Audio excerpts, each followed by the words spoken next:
Hello and welcome back to our series of Stop and Think videos. This is the fourth video in the series and it's called Stop and Think Synthesis. Synthesis is a great skill that helps us join and blend ideas from different separate sources to help us create a new idea that we want to write about, based on our understanding and analysis. In this video, we will explore why synthesis matters in academics. It's not just about understanding the text we read or listen to, but also about how we can actively engage with and organize information. This will help you improve how you think. Think of synthesis as your academic recipe book. Each text is like an ingredient that you can combine to create a delicious new dish. Think of the ingredients flour, sugar, eggs. Alone, they have their own flavor and characteristics. But together, they can create something completely different, like a cake. That is the difference between taking notes, as we did in the summary, and creating a synthesis from your notes. It goes beyond just reading. It's about piecing together information to form new insights. This is why synthesis is such an important tool to have. And this video will show you step by step how to synthesize. Ready to see how? Let's get started.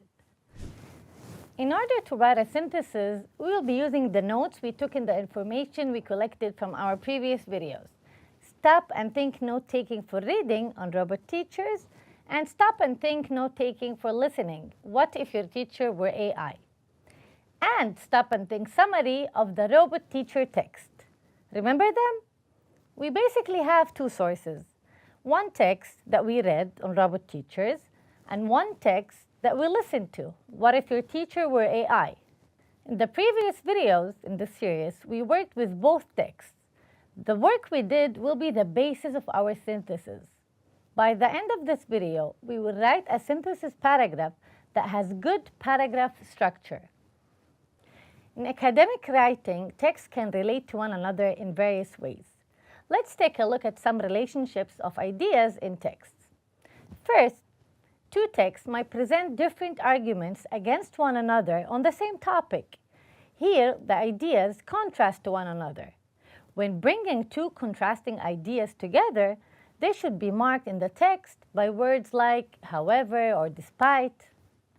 Second, two texts may have ideas that support the same claim using different reasons. Here, we would say that one text adds to the reasons presented in the other text. We call this relationship addition. When bringing ideas together that add one to the other, we mark this text with words like in addition or furthermore. Third, sometimes one text can provide an example of what another is discussing. For instance, one text may explain globalization, and another text may study specifically the relationship that large companies like Coca-Cola or Microsoft have with different countries. And in this way, we understand a part of globalization better. Do you see how the reader would understand the general concept better through the examples? Ideas in this kind of relationship would be marked by words like, for example, or for instance. Lastly, one text might discuss why something happens, while another explores what happens as a result. Much research tries to look for why things are happening, or they look at what might happen if. They try to predict what the results would be if we already know the causes. Words marking these relationships would be either because and due to mark causes, or they would be therefore and consequently to mark results. Let's move on. In academic writing, when two texts are combined, the result can be greater than the sum of its parts. It's like 1 plus 1 equals 3. This is because combining two texts can lead to new insights and ideas that were not present in either text alone. For example, when we combine the two texts on Robot Teachers that we have already worked on together, we try to explore and discover new connections and patterns that we didn't notice before. Here's what we get when we line up our notes from the text that we read on Robot Teachers and from the text that we listened to on Robot Teachers. Let's dive into supporting information. The text we read has 3 points on what robots can do.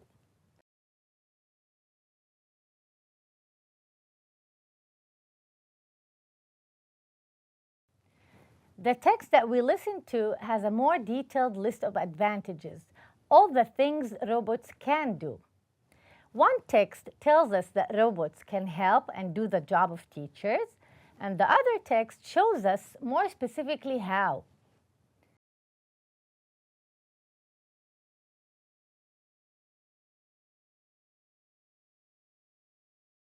This is the first major point of connection I would draw between these two texts.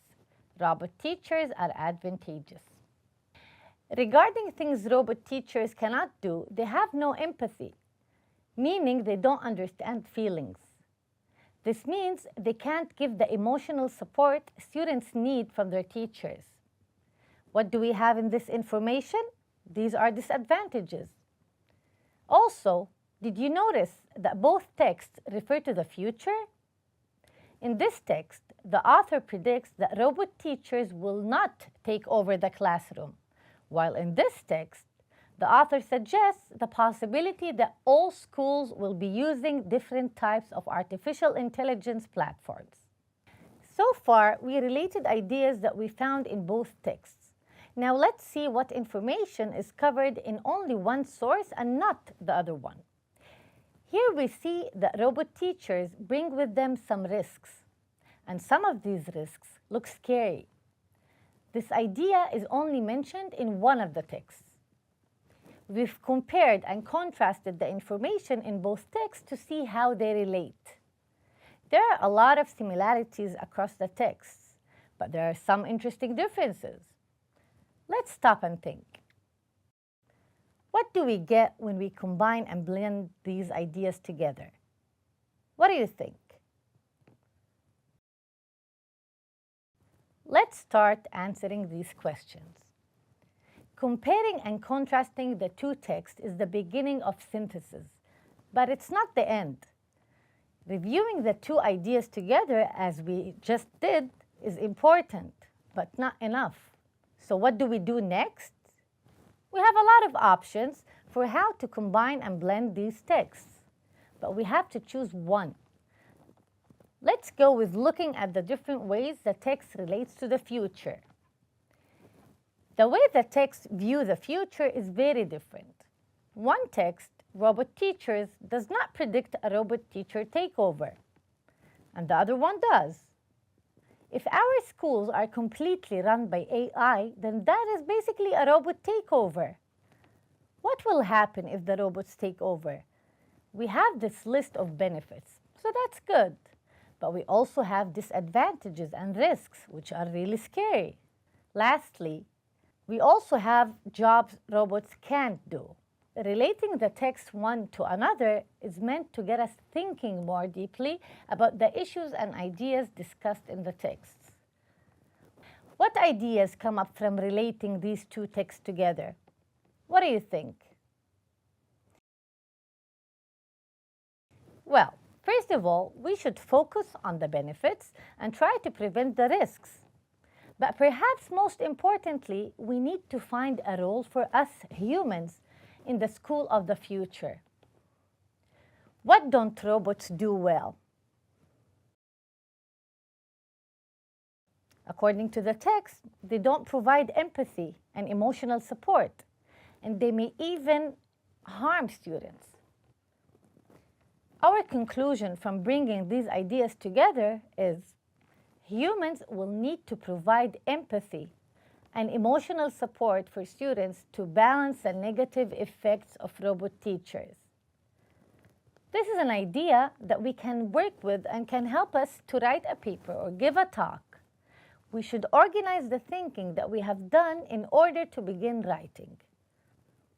We'll write about the advantages, then the disadvantages and risks. This will lead us to the conclusion that we draw from bringing ideas together. If we did a good job, we will have arrived at an idea that is ours and is not found in either of the two texts. Let's quickly go over the synthesis paragraph structure. What should you have? An introduction. The first 2-3 sentences describe the issue both articles discuss. Body or discussion. The next 3 to 4 sentences compare and contrast ideas from both articles. Conclusion. The last 2 to 3 sentences give a conclusion based on the discussion. Let's start writing. Let's start with a topic sentence that covers the issue in both texts. Both the British Council and What If discuss the effects of robots on teachers and how they change the way they should teach. Now, let's bring in an important idea from one text. Robot teachers can help teachers free up their time. Let's add an in-text citation to indicate that the idea comes from a specific source text. Now, let's bring an important idea from the other text that we want to use together with the first idea that we've written down. However, robot teachers pose several risks and disadvantages to students. They can affect children's health and they show no empathy. Let's make sure to add the in-text citation for the second text. Now that we have found the main issue that both sources discuss, let's think about the takeaway message we were given. What interesting information can we add to the conclusion? Consequently, with more time on their hands, teachers can focus more on their students' emotional well-being in the classroom by providing them with empathy. This will ensure better learning for the students. Let's add something more to think about. In conclusion, teachers will need to adapt to be even more empathetic when the robot teacher is in the classroom. Let's look at it all together. Both the British Council and What If discuss the effects of robots on teachers and how they change the way they should teach. Robot teachers can help teachers free up their time. However, robot teachers pose several risks and disadvantages to students. They can affect children's health and they show no empathy. Consequently, with more time on their hands, teachers can focus more on their students' emotional well-being in the classroom by providing them with empathy. This will ensure better learning for the students. In conclusion, teachers will need to adapt to be even more empathetic when the robot teacher is in the classroom. Notice the different parts: our introduction, body, conclusion. Do you see how we brought different ideas from the two texts together to arrive at a new idea? The new idea emerges from our thinking about the two texts. To conclude, synthesis makes you stop and think in a particular way. By relating two texts together, you begin to think about the ideas in the text in a deeper way. Engaging in this kind of thinking will greatly improve your skills as a learner and as a thinking professional. And that is why learning to synthesize information across two or more texts is so important. Don't let AI take over your thinking. Learn to think. Write down your thoughts. And then there is nothing you cannot learn. Have fun synthesizing.